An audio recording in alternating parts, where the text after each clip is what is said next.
যুক্তরাষ্ট্র ও দক্ষিণ কোরিয়া তাদের দীর্ঘদিনের বাণিজ্য চুক্তির বিস্তারিত চূড়ান্ত করেছে বলে উভয় দেশ জানিয়েছে। প্রেসিডেন্ট ট্রাম্পের এশিয়া সফরের মধ্যেই এই গুরুত্বপূর্ণ সিদ্ধান্ত ঘোষণা করা হয়।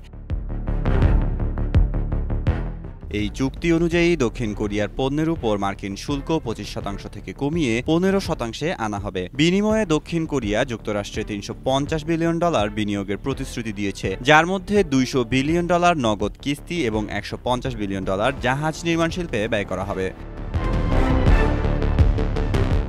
দক্ষিণ কোরিয়ার প্রেসিডেন্সিয়াল এইড কিম ইয়ং বেয়ম নিশ্চিত করেছেন যে উভয় পক্ষই বাণিজ্যিক লাভ সমানভাবে ভাগ করে নিতে সম্মত হয়েছে। এই চুক্তি দুই মিত্র দেশের মধ্যে অর্থনৈতিক সহযোগিতা আরও গভীর করবে।